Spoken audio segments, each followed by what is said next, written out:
classic Tim Rice and Andrew Lloyd Webber musical is coming to a theatre in this area next week. The star, who'll be taking the lead as Shay in Evita, is a singer who recorded one of the biggest selling songs of all time. It was one that came out in 1994. Wet Wet Wet's Marti Pellow will be at the Whole New Theatre next week. He says he's only visited the city once before. Yeah, I've only been to Hull once. Yeah, I came there and played some sports centre or something. It was a few years ago with Wet Wet Wet.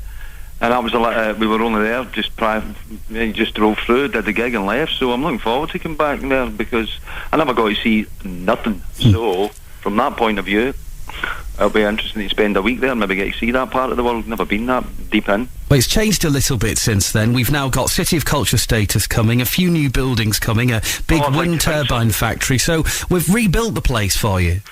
Well, I mean, there's no need to go that far. I mean, you've got some good stuff always been going there. It's just that I've never been there, and I think that to bring the show there it was good for me to see that because I've been doing musical theatre for a while and I've never came to any of the shows. So I think this is the first musical theatre show I've done in Hull, and so from that point of view, it should be exciting for us. You're making the transition from pop star to musical theatre star. Is this the next stage of your career? Well, I think it's something that came to me quite late in my career, and I thoroughly enjoy the whole genre of it, and I have a fan base who afford me that luxury, of coming along to see me do this and enjoy what I do in it. So for me, it's a blessing. I really like it. I've done a few now, and it's nice to get to work with people like Tim Rice, What about your vocal talents? How is this stretching you? How is this taking your career to a new level? Is it using parts of your vocal range and your techniques that you've never really had to use in pop songs? Well, the beauty of Wet Wet Wet songs is they were great. They were very accessible pop music, but vocally I always found them quite challenging through the gift of harmony, or harmonies and such like. And we were eclectic songwriters, we weren't scared to go into different genres of music, be that kind of a bit of jazz or a bit of R&B and bluesy, as well as we're out and out pop music. So as a singer-songwriter, you do explore different timbres of your voice if if you're a very eclectic writer. How did it come about that things like Evita, which you're coming to at Whole New Theatre, when did it start this? Did someone come along to you and say, do you know what, I think you'd be quite good on stage in musical theatre? Yeah. I was in there. I was doing a gig at the Albert Hall for Roger Daltrey and Pete Townsend for the Teenage Cancer Trust, and that night I was singing. I had some guests on, and one of the guests was Ruthie Henshaw, who was a very popular musical theatre a star, and I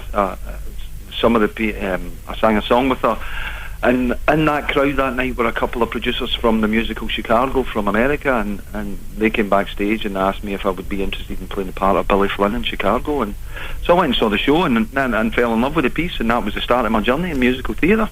It wasn't something that I actively sought out, but it's good when other people can see that in you as a performer and hope to bring that out. Given Evita's been a huge hit as a film, and of course for many, many decades, it's been a massive hit on West End and Broadway. It's not a bad one to sing the tunes to, I imagine. Well, I'm very familiar with some of the big hits from it, like Over a Circus and Don't Cry for Me, Argentina. These were songs that crossed over into the pop world. So I became aware of them in a pop domain in the charts before I even made the connection of them being in a musical, to be perfectly honest with you. And so when I was recently talking with Tim Rice, who was the lyricist in this with Andrew Lloyd Webber, about how much a fan of the piece I was, because they were writing this kind of stuff when they were in their early 20s, and it really is beautiful writing, and he's boxing clever with the lyrics.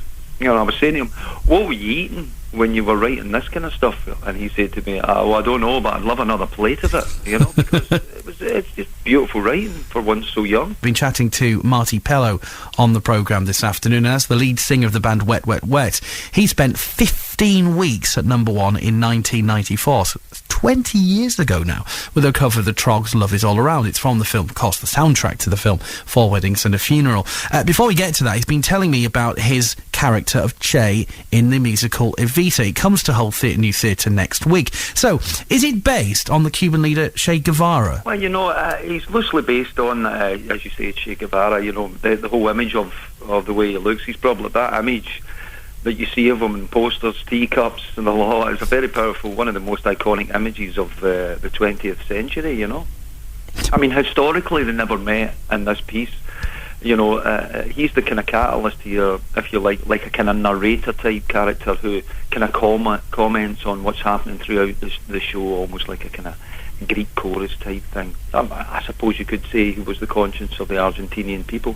And he takes you on this journey, and you know, which is for me is a very exciting journey. You know, to get to play this part and get to sing these iconic songs is just, you know, it's good work if you can get it. When you're on a big run with a production like this, I guess you get to know the character very well, and the character becomes a best mate. Well, I think that you've really got to explore it and always try and sharpen your pencil with it. And really, that there lies the challenge when you do 8 shows a week. And if it's a run that's maybe 6 or 8 months, then you really want to be able to have some meat in the bone with it, and you know, and really develop it, and always try and push the boundaries in it within the parameters that you do have, so that purely for the reason it don't become Groundhog Day, you know. But it has to be exciting and fresh, and because it's a live theatre show, just by the nature of that makes it exciting, because you never know what's going to happen. Is the acting a new strand for you? Well, I think if you're a singer-songwriter, you've always been inhabiting lyrics and colouring and telling stories and listening, and you know, that's the way I look at it. So this isn't a big departure, you know. If the writing's good, all the information's there. You just inhabit it, you know. You just put yourself in the position of what you are, and engage in your imagination. And if I keep it in that simple, a fundamental level like that, it seems to work for me. What about your time in Wet, Wet, Wet? Is that it now? Do you think you'll revisit that in years to come?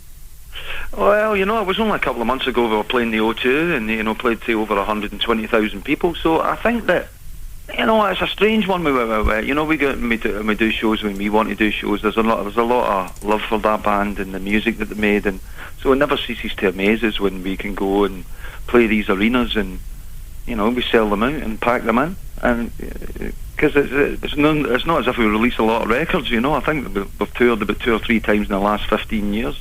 Is it something now that you're at the stage with your career and as friendships and as colleagues go that you can have fun with, put it to one side, and then in a few years' time ring the boys up and say, do you fancy doing it again? Well, that's exactly it. You know, we're more reason we'll be round the table eating food. You know, our music is a byproduct of our friendship. It always has been. And that's what makes it unique for Wet, Wet, Wet. You know, we aren't 4 strangers who came together to make music. We grew up in the same community. We were in the same class at school. And our mums and dads were friends before we were even on this planet. It's a funny one. BBC Radio Humberside, we're talking to Marti Pellow. Wet, Wet, Wet, of course, before the big hit that came in, 1993, wasn't it? You'd had a string of so many successes beforehand. I mean, the early period of Wet, Wet, Wet in the 80s and that kind of thing, did you ever see this monster hit on the horizon? No, not at all. I mean, you never know. I mean, most of the number 1 songs that I've had in my career are songs that are presents or surprises. You know, I mean, nobody sets out to write a number 27. You know, every song you approach with the same attitude that you want it to be a hit record, or you want it to have a life and a journey. So when you know, that was just pleasantly surprised for me that you have songs like that in your career. Wonderful. Before Love Is All Around came out, I guess people like me, as journalists, interviewers, used to say, oh, the guys that did Sweet Little Mystery and that kind of thing. At what point with that song did it change your career and change your lives to the respect of, whenever you mention Marti Pellow now, before too long somebody will think of Love Is All Around? Well, I think that, you know, when you have songs like that in your arsenal, you know, that are big songs in people's lives and continue to be, you know, songs like Good Night Girl or you say Love Is All Around or Angel Eyes, or even Sweet Little Mystery, which were in the earlier part of our career. These songs are songs that are woven into, you know, decades of radio plays. You know, really. So for me, you know, I just enjoy doing it. And if you know, people can tap into the enjoyment that we have as writers and get off in it, then you know, win. Brilliant. In rocket science, what we do. I mean, as songwriters, you're clearly proud of the body of work, and rightly so, because the songs were brilliant. But how much were you helped by the radio play, by getting lots of play on the radio? Well, that's ultimately it. You know, you get your support. You know, we were always very much played in regional radios. You know, we didn't rely on a Radio 1 or a Radio 2. Our support was in you know, the provinces and, you know, and all and such like. And I think that's important, you know, and whereas the whole way that people access their music now is completely different, you know, it's a whole different beast. But back then, you know, we you know, our radio support has continued to be and will be, you know, very supportive of us. When Love Is All Around first hit number one, how did it feel to see it that first week topping the chart? Well, you know, I mean, it was one of those songs that, you know, when you think, oh, brilliant, what a gift. Great, you know, we weren't in the country, I don't know where, I think we were in America at the time, and so we, you know, for when we got that news, we were ecstatic with it. You think, oh, right, good work, nice one.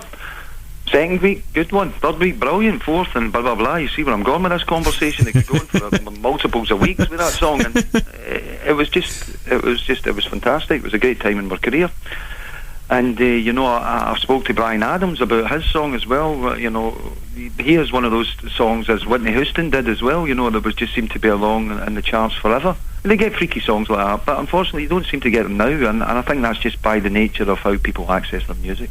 Did you stop checking the charts after about week 11, 12, something like that? No, you couldn't help that. I wasn't that blasé about it. You know, I always had my eye on it. But it came to a time where it was time to put the song to bed and move on, because I think we were in Italy at the time and we'd started a new album and we wanted to stay focused on our new work. The picture of this album was, you know, so it was time to call it a day with that song, you know.